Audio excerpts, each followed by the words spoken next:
John Hartman jelas bukan pelatih biasa. Pengalamannya di level internasional jadi nilai plus. Tapi ketika masuk ke sepak bola Indonesia, masalah timnas Indonesia bukan hanya kualitas tapi juga mental. Hartman harus pintar berkomunikasi supaya publik paham bahwa membangun tim itu butuh proses. Halo Bray, jumpa lagi dengan Mang Ino di acara ngomongin bola sepak. Nama John Hartman lagi ramai dibicarakan. Pelatih yang pernah membawa Kanada ke Piala Dunia ini disebut-sebut bakal jadi pelatih baru timnas Indonesia. Sekarang pertanyaannya bukan lagi soal CV atau prestasi, tapi sebesar apa tantangan dan PR yang harus dia hadapi kalau benar-benar melatih timnas Indonesia. Di video ini kita bakal bahas satu persatu, bukan cuma soal taktik, tapi juga mental pemain, budaya sepak bola Indonesia, sampai tekanan dari publik dan media. Let's go, kita bahas. Here we go. John Hartman jelas bukan pelatih biasa. Pengalamannya di level internasional jadi nilai plus. Tapi ketika masuk ke sepak bola Indonesia, ada beberapa PR besar yang harus diselesaikan. Yang pertama, menyatukan tim yang beragam. Skuad timnas Indonesia diisi pemain lokal, naturalisasi, dan diaspora.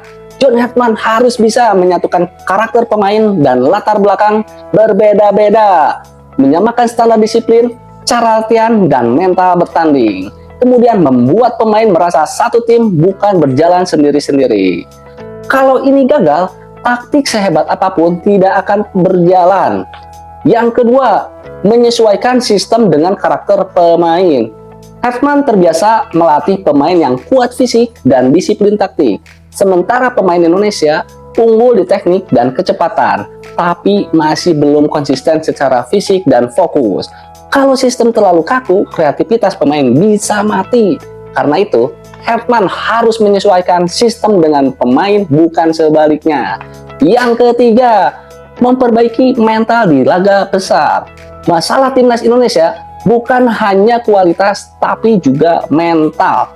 John Hartman harus bisa menghilangkan rasa minder saat lawan tim kuat Asia. Ini sebenarnya kekuatan Hartman, tapi butuh waktu dan dukungan penuh dari federasi. Yang keempat, menghadapi tekanan publik dan media. Tekanan di Indonesia jauh lebih besar dibanding Kanada. Supporter pasti ingin hasil cepat, kemudian kritik media yang datang bertubi-tubi, serta anggapan pelatih asing harus langsung sukses. Hartman harus pintar berkomunikasi supaya publik paham bahwa membangun tim itu butuh proses. Yang kelima, sinkron dengan program jangka panjang PSSI. Timnas senior tidak bisa berjalan sendiri. Timnas senior harus sinkron dengan timnas U20 dan U23. Menjaga gaya bermain yang berkesinambungan.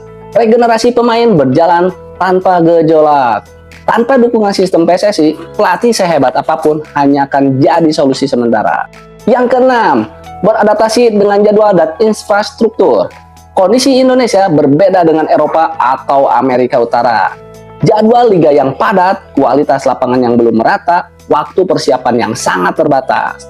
Banyak pelatih asing gagal bukan karena taktik, tapi karena tidak siap dengan realitas sepak bola Indonesia. John Hartman punya peluang sukses di timnas Indonesia, tapi dengan catatan harus fleksibel dan mau beradaptasi. Perlu dukungan penuh dari federasi. Publik harus mau bersabar dengan proses. Kalau semua ingin hasil instan, resikonya adalah kegagalan. Tapi jika diberi waktu dan kepercayaan, Hartman bisa membangun fondasi mental dan struktur yang selama ini kurang. Jadi, bisa disimpulkan, kalau John Hartman benar-benar melatih timnas Indonesia, tantangannya tidak ringan. Bukan cuma soal menang atau kalah, tapi soal menyatukan pemain, membangun mental juara, dan bertahan di bawah tekanan publik yang sangat besar. Hartman punya pengalaman dan kualitas. Sekarang, tinggal satu pertanyaan penting. Apakah dia akan diberi waktu dan kepercayaan untuk membangun timnas Indonesia? Menurut kamu, John Hartman cocok nggak jadi pelatih timnas Indonesia? Tulis pendapat kamu di kolom komentar.